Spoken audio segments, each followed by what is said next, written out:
Football fans, picture this. You bet on your favorite player to score the first touchdown, and he throws an awesome block so his teammate can score instead. If this happens, BetMGM wants to give you another chance at the end zone. With BetMGM's second chance promotion, you'll get your stake back if your first touchdown scorer scores second instead. That's right, bet on any pro football player to score the first touchdown of the game. If you're right, you win. If your player scores second, you get your stake back in cash. Everyone knows the most exciting part of football is the score. With BetMGM's second chance promotion, you have a chance to keep the fun going after the first player crosses the goal line. Place a first touchdown scorer wager today. BetMGM and GameSense remind you to play responsibly. See BetMGM.com for terms. 21 plus only, DC only. Existing customer offer. Subject to eligibility requirements. Rewards vary. Gambling problem? Call 1-800-GAMBLER. Hey, it's me, Tyler. Bose open earbuds are stylish. The color, the way it looks almost like an earring, so I feel like it could go with anything. My style is very fun. I feel like I always look like I'm on holiday. I just really like playing around with it and tying it to the music. So yeah, I really feel like the music I'm making right now feels like a holiday, so I want to look like it too. Check out Bose.com for more.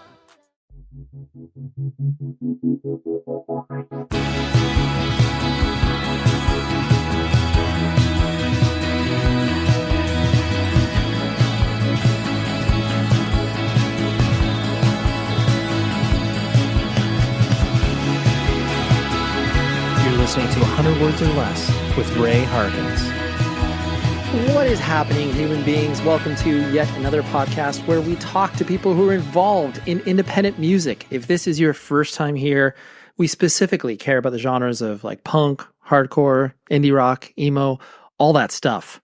Anything in small, sweaty rooms at some point, and then the people who have been affected by it in a very deep way, and they're now adults and still obsess over things that are most likely irrelevant to 99.9% of the people that exist on this planet, but that is why we're here. I am thrilled to welcome this week's guest because not only is he an old friend, but I am obsessed with all of his bands. His name is Josh Jakubowski, or Jakubowski. I'm totally butchering his last name. I don't think I've ever said it out loud to him before, but Josh played in bands like Neil Perry, Joshua Fit for Battle, The Now, Hot Cross. He is a lifer in the sense of like he was so active playing in so many bands. And then we personally, him and myself, we lost touch for, 10 some odd years, maybe a little bit longer, but reconnected with him when my band Taken was playing some shows in the East Coast. He came out to say hi to us and many other friends there. And I was like, Josh, I want you on my podcast because no joke, there's a song that I'm going to play leading into the interview from his band, Neil Perry, that is like the essence of what a band, in my opinion, should sound like. It's got melody, it has a breakdown. To me, it's a perfect hardcore song. And when I say hardcore, like I'm not talking about Sick of It All. I'm not talking about New York City style hardcore, but maybe like the Little H hardcore. It's just it's everything. And anyways, Josh was incredibly welcoming with his time, being able to peel back some of the layers of these bands that are, some of them are still revered, but some of them are forgotten about in regards to, they're just not available on streaming services or only a portion of their catalog is. It's awesome to be able to speak to him and get to know him on a deeper level, but then also about the bands that he played in. So thrilled to bring you that chat. First and foremost, you can email the show 100wordspodcast@gmail.com. I love to see emails that come in from people, whether it's guest ideas, whether it's just, hey, I really like this record that you recommended, whatever the case may be. Love to get that feedback. Also, if you would not be so kind and supporting the show for $0, takes you 30 seconds of time, go to the Apple Podcast page. If you listen there, you can leave a rating and review, or alternatively, if you listen to it on Spotify, you can just leave a simple rating and then follow and subscribe, because that way every single new podcast that comes out, whether you listen to it or not, will be delivered to you. And that way it'll be there, just ready and waiting for when you decide to, unleash a listen on a year-old podcast. Like, I'll give you a real-world example. I was actually just looking at the statistics of the show, and there are times where I just see spikes. So that leads me to believe that, especially when I'm looking at what episode is clicking, like, wow, this interview that I did with John K. Sampson from the Weakerthans, which to me was a white whale interview. I couldn't believe I was able to get that. Got a spike. And I'm like, I'll bet you someone posted something on like a Reddit board or whatever. And that's exactly what happened. Because I'm like, there's no reason that this should have got 1,500 downloads this past week from this, like, I can't even remember the year. I mean, we're talking like 5+ years ago. So anyways, all that to say, follow along, regardless of whether you're listening to old, new, anything in between. Also, weekly recommendations. This is the part of the show in which I talk about music that I have recently discovered and enjoyed, because that is the way that we find out about stuff, right? I mean, algorithms are great, but when you have the human-to-human connection telling you to listen to something, it's incredibly important and helpful for me. And I love this band so much. The band Envy. For those of you that are very well aware, probably are aware that the fact that they have released a new record called Eunoia. It's Eunoia. And this came out on Temporary Residence, a label that they've worked with for so many years. And this is their 8th full length. They've been a band since 1992, which is incredible to say because usually bands break up. And Envy's like, no, like we'll do shows here and there. I've had the luxury of seeing them a couple of times when they came over to the US. But they're just an incredible band. And this record is firing on all cylinders. And I want you to listen to a specific song called Beyond the Raindrops. That thing has been on repeat ever since they dropped it as a single leading up to the record. And the whole record is incredible. But that song just really summarizes what Envy does. Good melody, just insightful lyrics, like even though, a lot of them are in Japanese, there's translations when you get the actual record. And it's incredible. I love Envy so much. And if you like melodic, heavy hardcore stuff, you absolutely need to check Envy out. And I challenge you to listen to their older records as well. And I challenge, I'm saying that this is not a very good record, like some of their older records. They are all well worth your while. But I challenge you. If you like this record, go back in their catalog. Well worth your time. I love Envy and Envy forever. Like, if they decide to hang it up and play a last show, I am going to make sure that I'm there in Japan, just like crying with everybody else in the room. So that is what we got. And yes, now let's talk to Mr. Josh from Neil Perry, Joshua Fit for Battle, The Now, and Hot Cross. Just a screamo legend. I joke around with him about that in the interview, but here we go.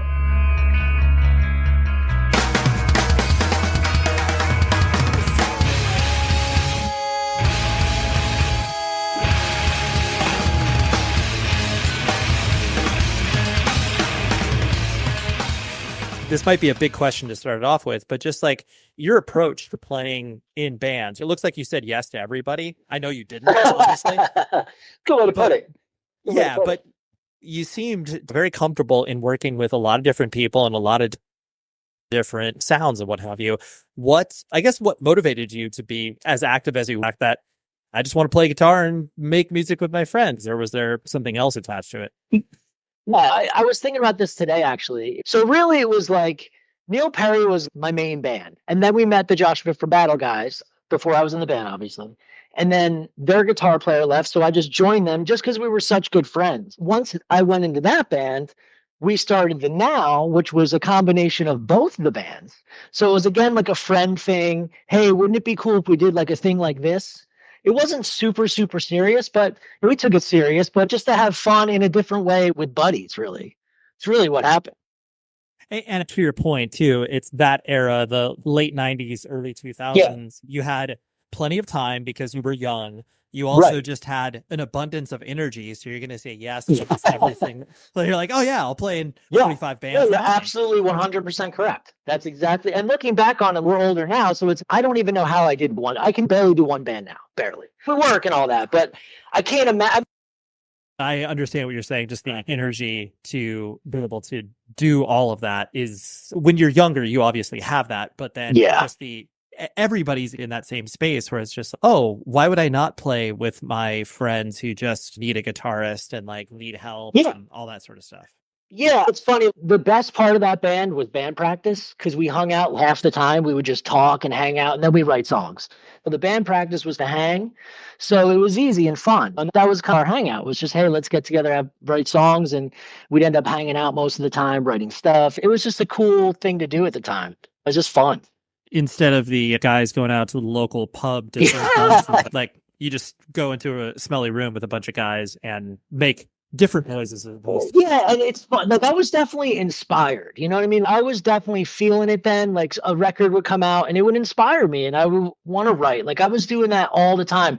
And that's the kind of the thing that I do miss now where it's not a competition thing, but it's, oh wow, they did that. Now I want to write something as cool as that. Like it really was a big inspiration because there was so much great stuff back then. Were you actually born and raised in New Jersey or where did you come up? So I was born in Reading, Pennsylvania, which is an hour from Philly. And then my family immediately moved to New Jersey, to Freehold, New Jersey. And I was raised there. So I've lived there. I've been basically from Freehold, New Jersey since I was like 1. And it was awesome. Right. A great scene in New Jersey, obviously. But yeah, it was Central Jersey, right by the shore. Got it. And what was your family structure like? Like mom and dad in the house, brothers and sisters? Yeah, so my parents divorced at 5, but my family's great, all super supportive. I had a pretty good divorced child situation. Like I saw my mom and my dad constantly. They got along. Like it was very easy to be in that situation. So I was very lucky. My dad was a school administrator and my mom worked for GE for a long time. I was very lucky growing up. I had a good support system. Older brother, so I don't know if you have an older brother, but the older brother thing gets you into a lot of good music early. So I was lucky on that too. Yeah, the older siblings can definitely be a very interesting point because it's like, to me, at least my observations, it goes 2 different directions. One, you pick out the stuff that you like from them, but then clearly some siblings rebel and they're like, dude, whatever my brother or sister's into, that's corny. I got to find my own way. Yeah, no, I was lucky to have cool brothers and sisters that were into cool stuff. I didn't really get all of it or like all of it, but I was always just I just consumed it all. And that was a big thing for sure. Big influence for me. I definitely identify you as complete Jersey. That's as far as I'm proud of that. Hell yeah, right? Totally. You're friendly, but then there's an edge to you, whereas don't get on the wrong side of him. Not in a terrible way. You're going to beat people up. Thank you, Ray. Yeah, there's an East Coast edge to you. I love that. You know a lot of East Coast people, so I think you could detect that pretty easily. But yeah, I agree.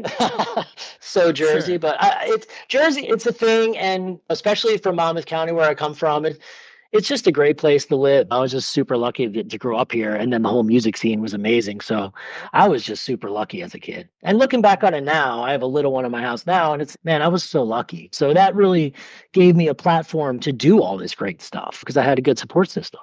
Sure. And you also, on that same notion, like you're outgoing where you're willing to put yourself out there and obviously meet people and be friendly. But I sense a bit of, I'm totally fine not interacting with people. Introvert, outrovert. Yeah, that's funny. That most people exist in. Yeah, that's funny. I think once I stopped doing music for my main thing and just went back to school and work, I think I just needed a break from it. So I think it maybe was perceived as, all right, this guy he's doing his thing in peace or whatever. But yeah, it wasn't like a planned thing or anything. I think I just focused on getting everything together for my future after that. Because it's weird when you do something for so long and you just kind of make a left turn and figure it all out. So I think I was just focused on that. But yeah, no, as long as all my friends are doing well, I'm happy. I don't want to bother people. I feel like I bother people, right? I love how you just leave that statement there. I feel like I bother people. I don't want to be annoying. Am I annoying? I can guarantee you're not annoying. And I actually put this in the sort of New Jersey stew as well. There's this like low level anxiety that exists of just like that statement that you said right there. Like, like the dichotomy of it. Yeah, I totally feel you on that. That idea exists in most people where it's like, oh man, I don't want to be annoying. No one strives to be annoying, but yeah, right. Your awareness of the fact that I'm like, I don't want to be annoying, so I'm going to really do the opposite of that, and then damn, dude, you just figured me out.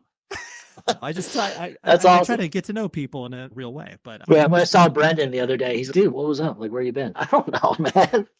I've been around. You're like wanting an answer. I'm like, I love you, man. I don't know what to say.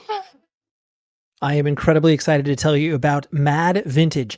For those of you that are like me, who are obsessed with old band shirts or just band shirts in general, MaddVintage is the place to go. You have probably seen some of the ridiculous prices that people charge for shirts that are either not of quality or they're just charging a ridiculous price based on the fact like, I think this is what I can probably get. Luke over at MaddVintage wants you to do two things, and I want you to do two things. First of all, go to maddvintage.com or follow him on Instagram. There'll be a link in the show notes where you can find both. And you'll be able to shop till your heart's content in regards to awesome old band merch. He specifically focuses on punk and hardcore, but does a lot of metal, does a lot of like cool 90s stuff, and it's all for reasonable prices. Like, clearly it's a business, so of course he's going to make some profit, but not to the extent where you feel gouged. I personally have gotten like a Damnation AD shirt that I was looking for forever. Got a Uniform Choice shirt. They have some really, really cool stuff. They, as in Luke. The second thing I want you to do is sell your old shirts to him. If you're just sitting on some stuff and being like, I don't know what to do with this stuff. Like I just want it out of my house. There you go. Hit up Luke. He will be able to take care of you and buy your shirts. And I've done that. I've sold some of my old shirts to him and it worked like a dream. So go to maddvintage.com, check out the offerings or sell your stuff to him and tell him that this show sent you. Go check it out and enjoy shopping.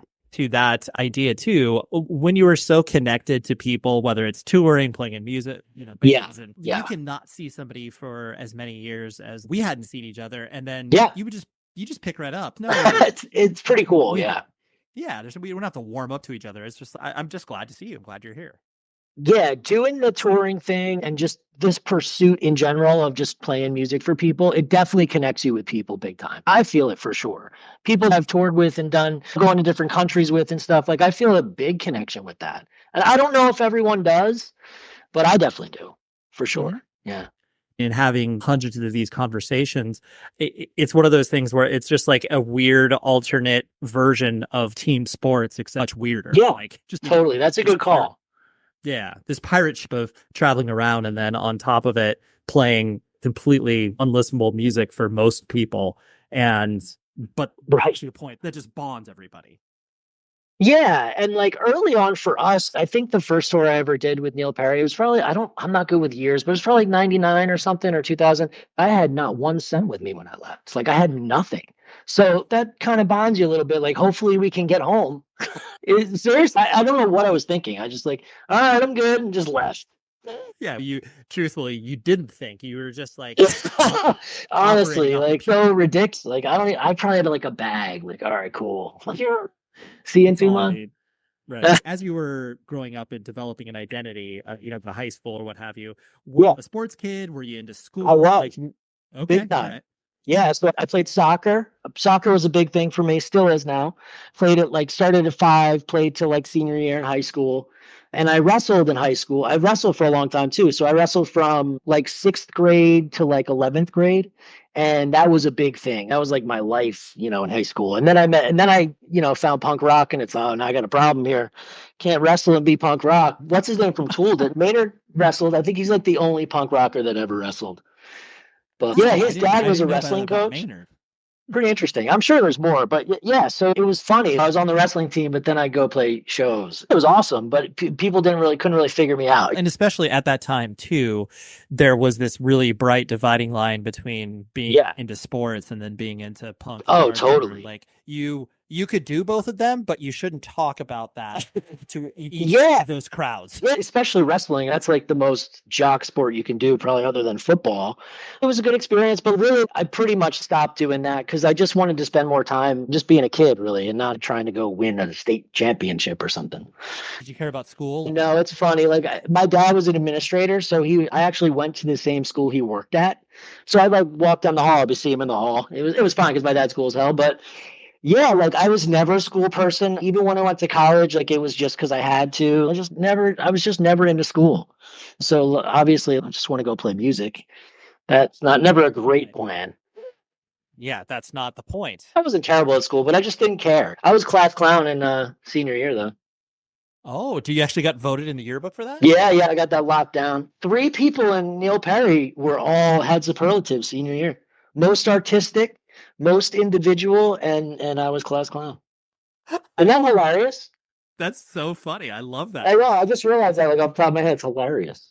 How did the class clown manifest itself? Were you playing pranks or was it? You know me. I probably was more of a joker then, but he's just always goofing around. I just want to have a good time. That's my thing. Even at work, we can do this, but let's have a good time and do this. You can have both. Yeah. They don't need to be mutually exclusive. Yeah, no, it's funny. Yeah, I just always been a joker, just messing around and stuff. I think that inclination comes from the idea of lightening whatever mood. It doesn't have to be serious. Life isn't serious overall. Let's just, like you said, have fun while we're doing it. Yeah, totally. Yeah, that's the school is the same thing. That's probably why I didn't get great grades. I was just trying to make people laugh. So when did you, I guess, like independent music, like you said, that's when you had to make that decision of pursuing wrestling and pursuing bands. Like how did it get introduced? So my older brother Joel is 14 years older than me. So that's a big gap, right? Like I've known about Jane's Addiction probably since I was like 4 years old, because he had the poster in his room the whole time that he was older than me. So I've just been exposed to all that kind of stuff early, and not like I liked them then or anything like that, but I was just aware of it. And like everybody else, our generation, once the whole early 90s thing happened, MTV, Nirvana, Alice in Chains, Soundgarden, that just changed everybody. That's all my favorite stuff now. So when that thing hit, it just affected everybody from that time. Really did. Right. And when did you start to get into the more, like DIY stuff where you said, so it would have been right. It would have been it probably would have been freshman year. I met a bunch of cool people that skated. So it was through skating.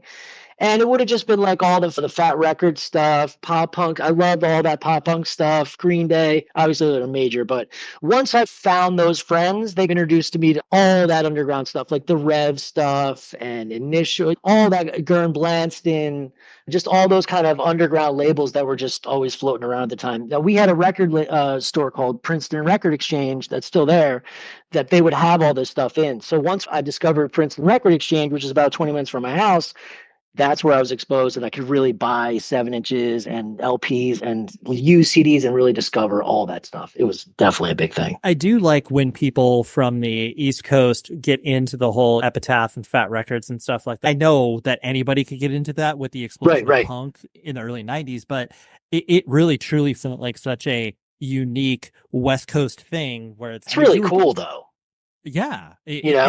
But to get the next level where you're like, not only do I like Offspring and Green Day, but love No Use for a Name and Lagwagon. Yep. Yep. Totally. All that stuff. Even Op Ivy. Like once everybody discovers Op Ivy and you're skating, it's just, I remember like skating my driveway listening to that, just like it blowing my mind. Just so inspired by it. Dude, I want to do something. That was just, all that stuff just made me feel like that. So I was very lucky to meet them. And then just have cool record stores around where we could go. We wouldn't have to travel super far. The East Coast has so much great stuff as far as that goes. New York's only like 45 minutes away from where I grew up. And Philly is like 45 minutes. So I'm right in the middle of those two. So it's had all that stuff. So great stores, you were exposed to a lot. How were your parents reacting to you bringing this stuff that was very weird to them home? It's so funny you say that, because my older brother, he was an original punker in like the 70s. And my dad always told me he wouldn't let him buy the Dead Kennedys because he loved John F. Kennedy, my dad. That was like putting his foot down. So once it got to me, it was just like, oh, it's not the Dead Kennedys. He didn't think it was like threatening at all. You know what I mean? He didn't like it. He thought it was weird. But yeah, after my brother's thing, it was like easy. When did the idea of playing guitar enter the playing field? I got my first guitar at 14. I was just obsessed. I've never really been a great guitar player, really. I'm not like a technical guy. Like when I first got my guitar, I was just stoked that I could play Beatles songs. I just love melody and songs like from day one. So when I got my first guitar, I was 14, and I was definitely learning Green Day and Bouncing Souls, stuff like that. But it was definitely from day one was just, I want to learn Beatles songs. Once music became the focal point for you, did you have the immediate grind to start a band or pull your friends together? Yeah, so that would have been high school. So that was probably like a year after I had my guitar. I had this guy named Jay Fulmore, who was a good musician. So he taught me, and then we did like a band. And it was really through him that kind of, hey, we should do it. It was just like bad pop punk 4-chord stuff. But I was stoked. And it was cool at the time. He would write all these songs and he would give me like the tabs. So like even like from day one, it was always like the arrangement of the song. Like it wasn't just, hey, let's just play a bunch of bullshit. It was like, what's the song gonna be? It's gonna be this. So from day one, it was just always about songs, arrangement, do it right, even though you can't really play that well.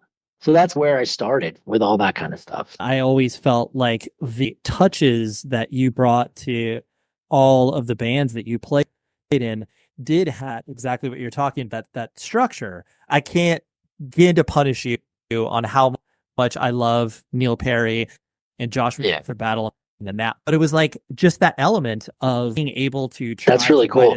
write a song within the context of an unstructured environment, which is obviously punk and hardcore. That's actually really cool. That's an amazing compliment. Yeah, I like always my thing among others, of course, but like my thing always was writing the music. Like that was my number one thing in the band. Like that was always my focus. Let's work on the songs. Let's, I don't know. For some reason, that was just always a big thing for me. You know what I love? Companies that make my life easier. You know what I also love? Band merch, vinyl, all that stuff. How about the love that I have for evilgreed.net? Because they combine all of it for you, the consumer. They have web stores for awesome record labels like Triple B, Flat Spot Records, Sargent House, the list goes on and on. But the thing is they have a very specific point of view. They welcome in cool, artistic, heavy stuff. Like it isn't, the doors are just wide open and any band anywhere can work with them. They work with cool bands like Scowl, Brutus, Bloody Incantation, Nails. You get it. If you listen to this show, I can guarantee you will find something on evilgreed.net to purchase. They're based in Berlin, Germany, but do not let that scare you because the shipping rates to us here in the United States are very advantageous. So hop on it and you will enjoy rad merch, vinyl, sweatshirts. Just order it all. Put a bunch of stuff in your cart, order it all, and feel no regrets because I have done that. And I can tell you, I have zero regrets sitting here talking to you right now. The first band, like you said, was just rudimentary pop punk or what have you. And I'm guessing that was your first experience of like playing shows and experiencing that. That band, like the high school pop punk band, we never played shows, but that band turned into another band very quickly. That was actually funny enough, Scream. I can't find the demo, but looking back on it, it was like Constantine St. Cathai. It was like loppy, but it was a weird direction. It was screaming and stuff. So we quickly got into that kind of thing. And it would have been from the band In Still. I don't know if you remember them. They were like a local band that was amazing, but they were screaming and doing the whole hardcore thing. And that was like the first band that really clicked. Like, oh, okay, I get this. Because at first I didn't really get it. I was all into my whole melodic thing. And then you go see a band live and it's, oh, okay, I understand this now. So they were a big thing. So yeah, senior year in high school, started playing shows with hardcore band. That band was called Red All Over. And we had two members of Neil Perry. So again, that kind of turned into Neil Perry. Think back what we were talking about in regards to taking a compliment or you being front and center. That idea of playing in a band, like you put yourself out there. And was that natural for you? I think I was comfortable. Like when Neil Perry started playing, I was super comfortable because it felt like bands were like a little gang. Yeah, we're a little gang here. We're just going to come into your town, then we're going to leave. So I always felt comfortable because it was just not me up there. And we're playing crazy, screamy stuff. Later on, when I had to do like solo type stuff, that was a totally different. That I felt self-conscious, and I was like, oh, I don't know if I should do this. But playing with the bands, I always felt super comfortable. I feel like if you have a good drummer, you're good. It's gonna go well. So we had a good drummer. Gives you confidence. I'm serious. I'm dead serious. Bands that have good drummers, man, you don't even have to hit a right note as long as the drums kick ass. It's gonna sound awesome. I always find it so funny when you look at these bands, look at the time frame in which they were around. It's Hot Cross was your band, but then Neil Perry, like you put out, frankly, probably more material than Hot Cross, but you were around shorter. Definitely. Like it's just so funny to compare this. Yeah, the band was around for 4 years, which is pretty crazy because it felt much longer at the time. And then you look at it, you're like, really, that was only 4 years? But yeah, we were pretty active. It was just constant. We just always wanted to do stuff, which was cool. For Neil Perry, for instance, like the show capacity wasn't consistent. We would play to nobody a lot of times. So even just to expect a consistent turnout was like totally unrealistic. like completely. Dude, it's going to be 3 people or it's going to be maybe 35. We had bigger shows, but for mainly it was just like, hopefully we can play a show and people show up and we can go to the next one. That was literally it. Do you reflect on the stuff that you were doing towards the end of Neil Perry as being like, oh, I feel like we're actually getting somewhere, so to speak? Yeah, I think definitely that was like our peak, and we were still writing some of the best stuff at the time. And it's funny to look back on. I don't really know why we broke up. I think Justin got into Life Once Lost, and then maybe everybody just, I don't know, it just maybe just slowed the momentum down. But I definitely feel like at the end that was the peak. So it would have been nice to keep going. We played A Day's Refrain's last show, and it just ended up being our last show as well, because we just never played again. I like that idea of an accidental last show. It was like, oh, that's their last show, but we're done too. Yeah, it tells you a lot about Neil Perry. I don't know. I don't really even remember what happened. Justin was just busier with The Life Once Lost, and then I was doing Hot Cross, and John and Chris were doing Welcome to Plague Year. So, but it's funny to look back. I don't really remember, okay, it's done. I don't even remember having a conversation. That's so funny. There's this unspoken connection where it's like when you see a friend doing another band or whatever that seems to be doing better than the band that you're playing in, you're just like, oh yeah, they're going to focus on that. Yeah, totally. And that band specifically, Neil Perry, like that was a best friend band. That was best friends in high school. Justin was my best friend at the time. Like we were all very close at that time.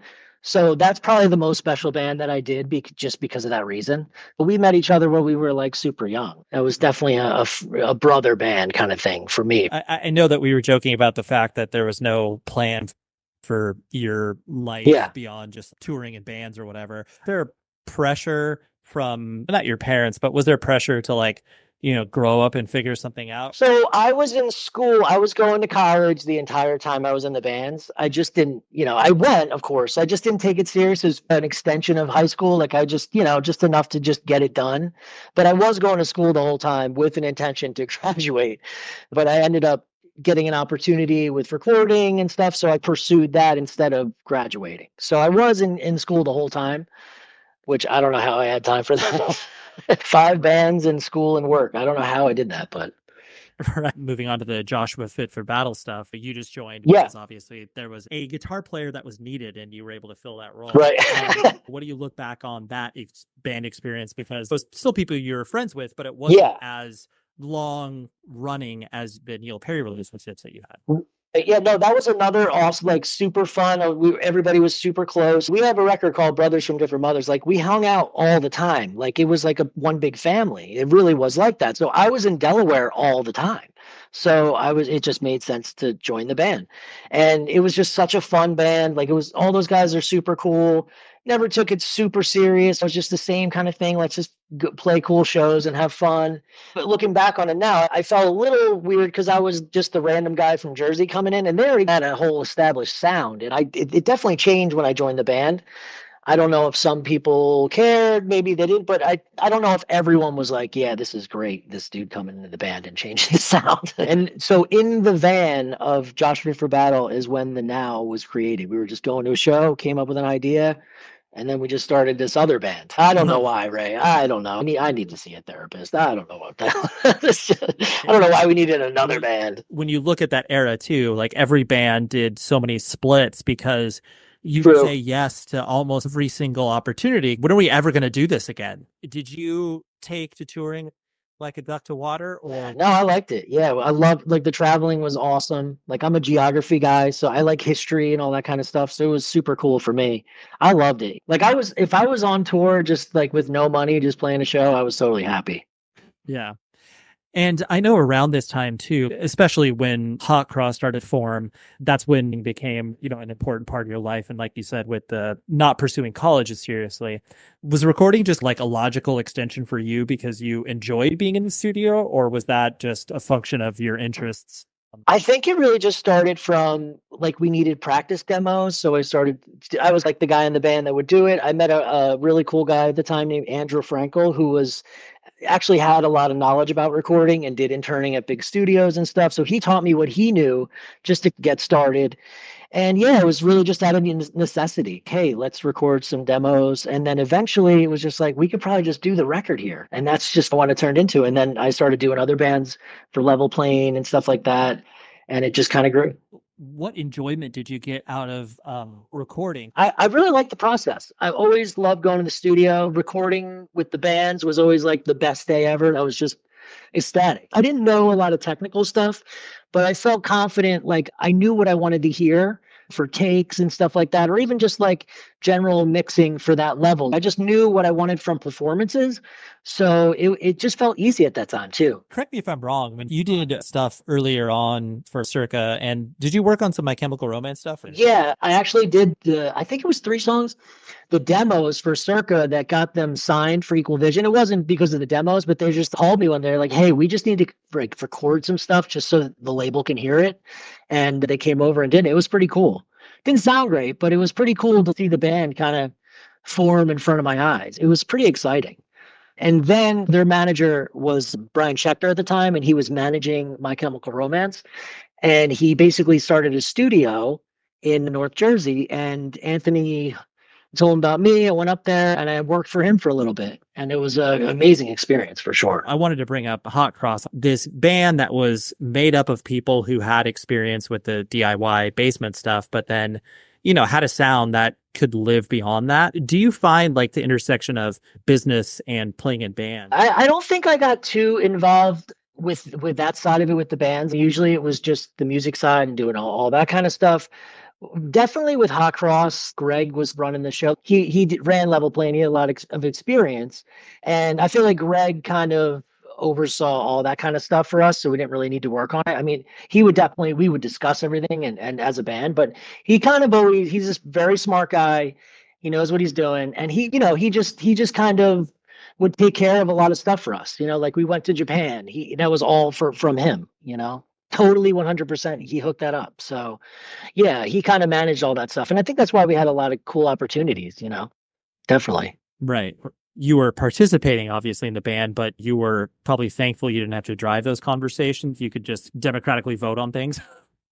Everybody in Hot Cross is a little older than me, maybe 3 years. And at the time it seemed more, but I just totally trusted everyone. So, I totally trusted Greg 100 million %. So whatever he thought was the best, we just discuss it and that was cool. So it was nice not having to worry about it. I wouldn't worry too much about it. With the experience that you had with Hot Cross, because you guys did tour with bands that were very much outside of your ecosystem or friend group or whatever, were some of those not uncomfortable, but just, oh, this is like a different level, or this is weird. We're obviously playing like stages now and stuff.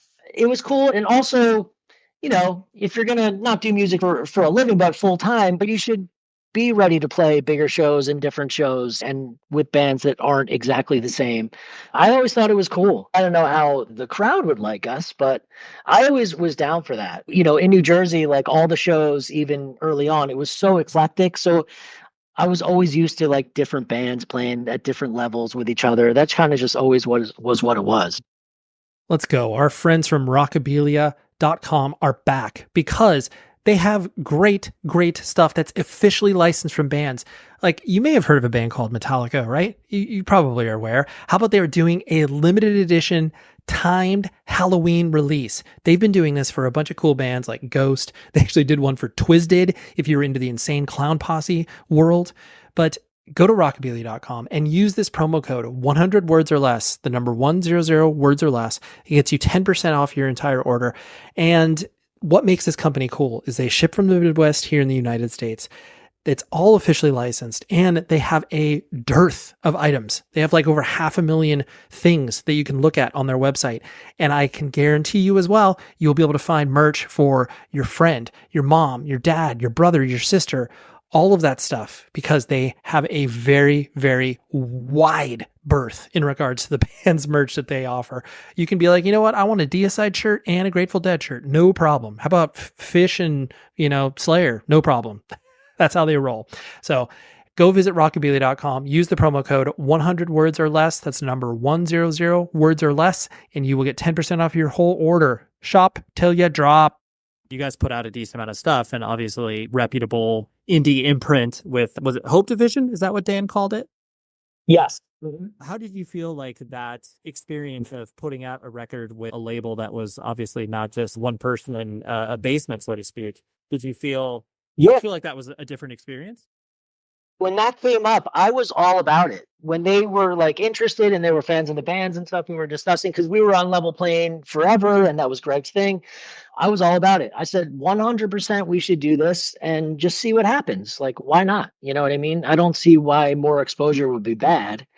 And I don't think everybody in the band agreed at the time. What's funny is that was one of the reasons that I left the band is at that time they weren't going to do it. And I was like, maybe I should just focus on recording. I just felt like if we're not going to do this jump that makes a lot of sense to me, I'm not sure what the band is doing. I was all about it.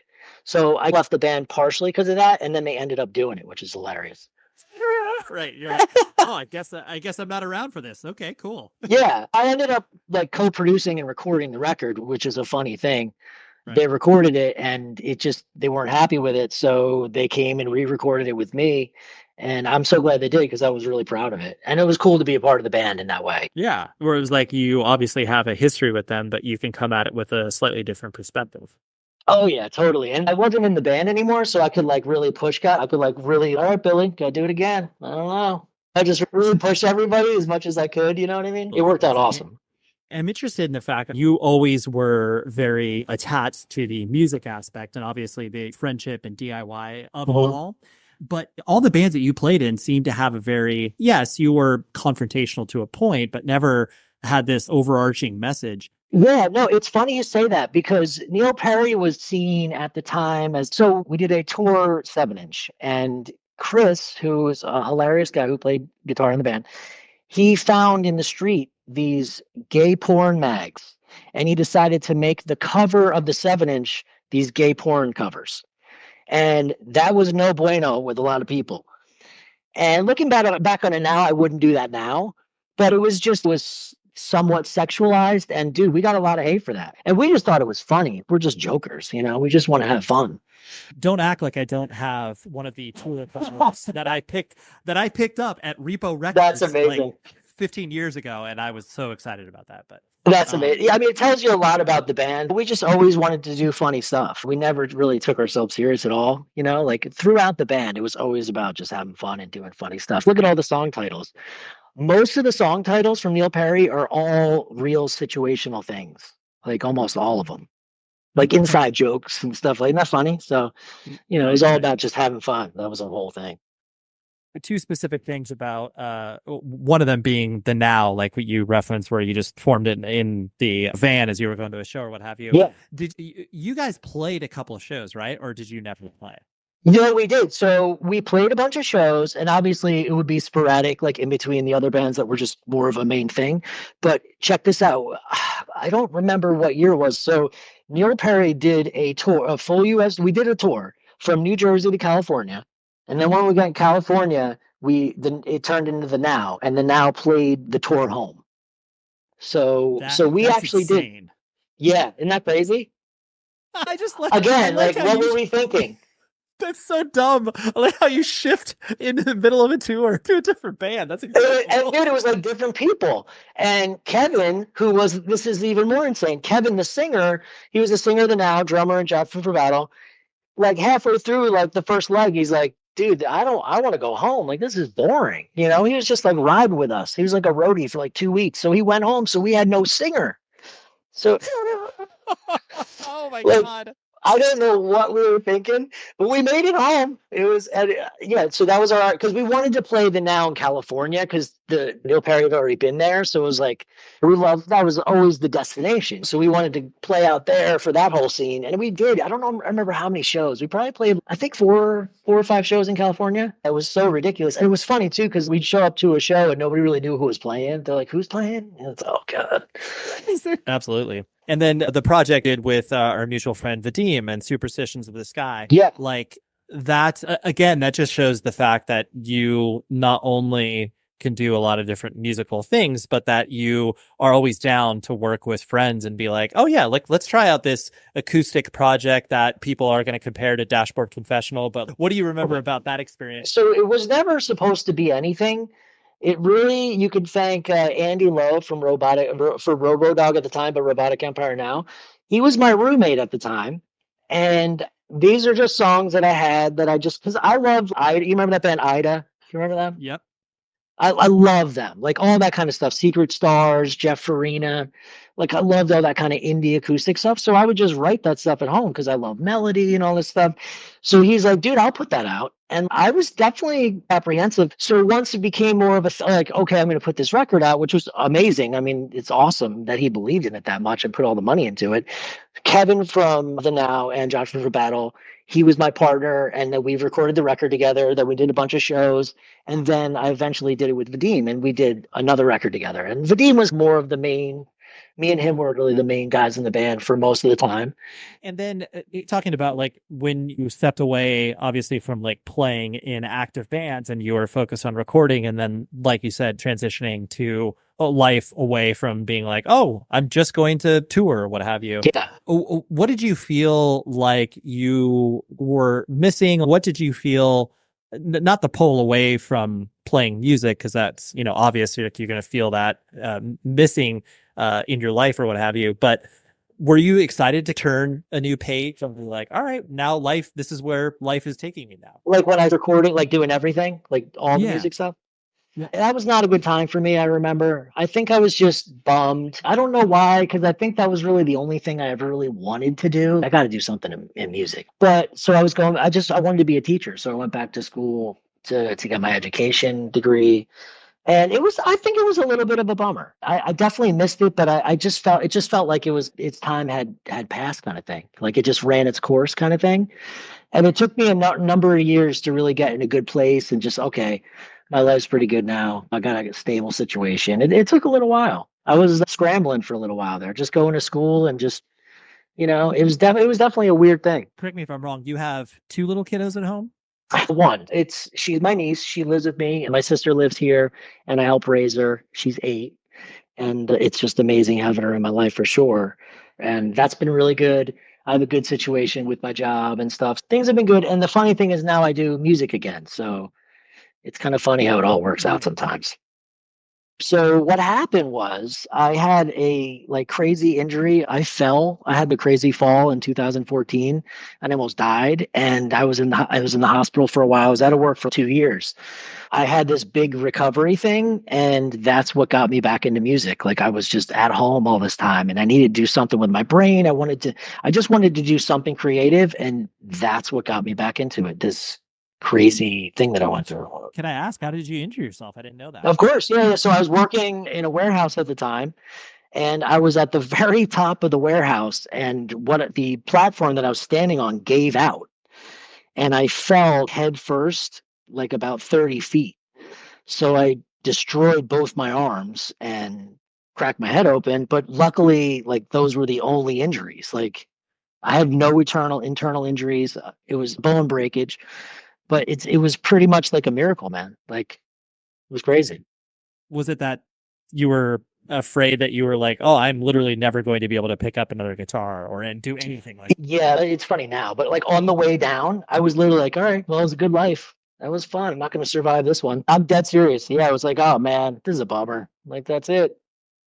But when I was recovering, like I was worried about that, because that definitely would have been a big problem. Like just in case if I ever wanted to again, you know, maybe I was just taking a break just to get my head clear or whatever. But so once I was like able to use my arms a little bit, that was the first thing I did, is just started to play guitar again. Out of all the bad things that people can experience, you always hate to have that cliche of like, oh, there's a silver lining. And it's like, well, you know, like not always, but it's cool that you were able to be drawn back to the being creative again. Yeah, man. It was weird. I really needed it. And it's just weird how things work out sometimes. And I did have a big spur of creativity. And I didn't write songs for a long time. And it was cool. I kind of needed that. And it definitely helped the process. Like I was like, okay, I'm going to be okay here. Like I just got to recover, and my life will be different, but at least I can still play music. In closing, I wanted to put you on the spot. If you were to be able to pick like your New Jersey, like, okay, this is essential listening, and we have to take off from Springsteen because like that's just a cliche. Okay.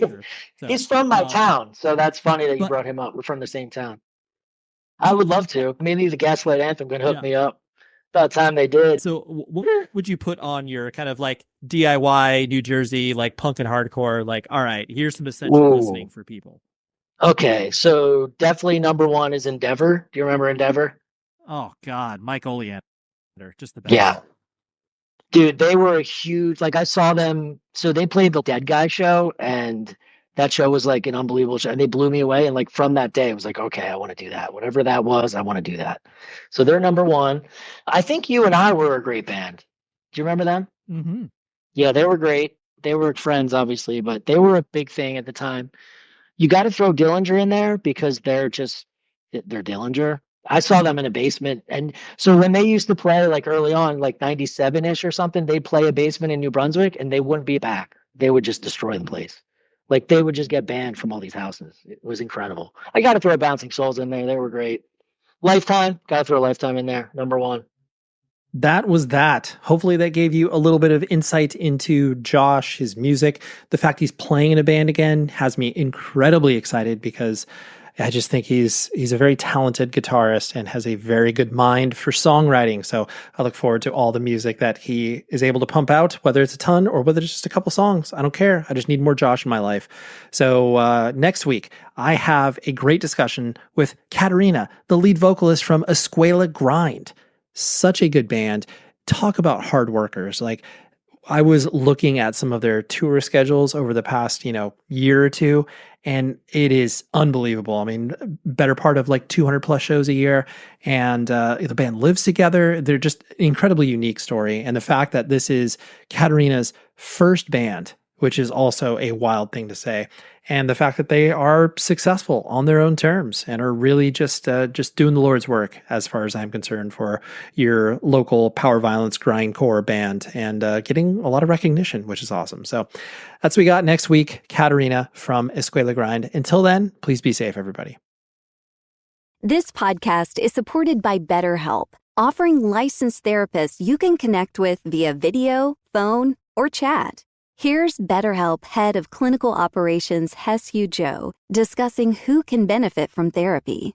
I think a lot of people think that you're supposed to be going to therapy once you're like having panic attacks every day. But before you get to that point, I think once you start even noticing that you feel a little bit off and you can't maintain this harmony that you once had in relationships, that could be a sign that maybe you want to go talk to somebody. There's always a benefit in talking to someone because we can all benefit from improved insight about ourselves and who we are and how we behave with other people. So if you're human, that's like a good indicator that you could benefit from talking to somebody. Find out if therapy is right for you. Visit BetterHelp.com today. That's BetterHelp.com. Hey y'all, Nimini here. I'm the host of a brand new history podcast for kids and families called Historical Records. Executive produced by Questlove, The Story Pirates, and John Glickman, Historical Records brings history to life through hip-hop. Get the kids in your life excited about history by tuning in to Historical Records. Listen to Historical Records on the iHeartRadio app, Apple Podcasts, or wherever you get your podcasts.